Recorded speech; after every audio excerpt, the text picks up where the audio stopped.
అందరికీ నమస్కారం. ఎన్నికలు ముగిశాయి. దాదాపు 82% ఓట్లు పోలయ్యాయి. ఇది ప్రజాస్వామ్యంలో మంచి పరిణామం. కానీ ఇదే సమయంలో ప్రజలందరం చాలా అప్రమత్తంగా ఉండాలి. ఎందుకంటే పోలింగ్తోనే ఎలక్షనీరింగ్ పూర్తి కాలేదు, కౌంటింగ్ కూడా ఉంది.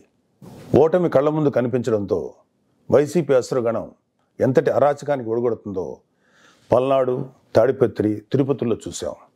సైకోపాత్ అనే మాట మనం వింటూ ఉంటాం. ఈ జగన్మోహన్ రెడ్డి కూడా ఆ కోవలోకి వస్తాడో లేదో తెలియదు, కానీ ఖచ్చితంగా అతను ఒక సోషియోపాత్. ప్రజలను కులాలుగా, వర్గాలుగా, పార్టీల వారీగా విడదీసి చిచ్చులు పెట్టి ఆనందించే రకం. అతనిలో ఆ మానసిక స్థితిని మొదట్లో ఎవరు గుర్తించలేకపోయారు. ఆ వ్యాధిని తన అసురగణానికి కూడా అంటించాడు. ఈ సోషియోపాత్ మానసిక స్థితి రోజు రోజుకి ముదిరిపోయింది. ఓటమి కనిపిస్తుండటంతో వైసీపీ ముఠాలు ఉన్మాదంతో ప్రజల ఇళ్ల మీద పడి అరాచకం సృష్టిస్తున్నాయి. మాచర్ల వైసీపీ ఎమ్మెల్యే సంబంధీకుల ఇళ్లలో పెట్రోల్ బాంబులు దొరికాయంటే ఫలితాలు వచ్చాక వీళ్ళు ఎంత రాక్షసత్వానికి తెగబడబోతున్నారో ప్రజలు గ్రహించాలి. తాడిపత్రిలో పోలీసులు కూడా తమను తాము రక్షించుకునేందుకు అగచాట్లు పడ్డారు. అంటే వైసీపీ ఎంతగా రెచ్చిపోతుందో అర్థం చేసుకోవాలి.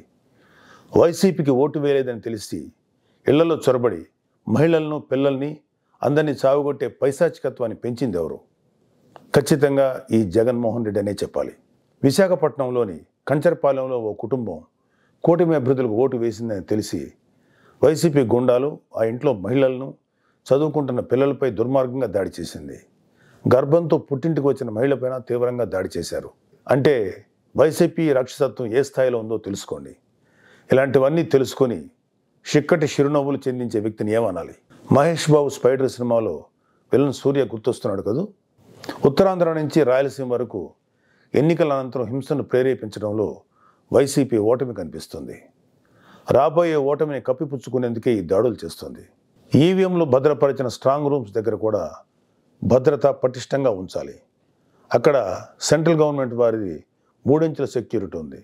అయినా కూడా అక్కడ మన కూటమి పార్టీల ప్రతినిధులు నిరంతరం పహరా ఉండాలి. ముఖ్యంగా మన జన సైనికులకి, వీర మహిళలకి నా అభ్యర్థన ఏంటంటే, ఎక్కడైతే జనసేన పోటీ చేసిన ప్రాంతాల్లోని ఈవీఎంస్ భద్రపరిచిన స్ట్రాంగ్ రూమ్స్ ఉన్నాయో అక్కడ మన జన సైనికులు వాలంటీరింగ్ చేసి కాపులాగా కూర్చోవాలి. ఈ అవకాశాన్ని ముఖ్యంగా మనం వదులుకోవద్దు, వాడుకుందాం. ఈ వైసీపీ దుర్మార్గులను ఏ దేశంలోనూ తేలిగ్గా తీసుకోవద్దు.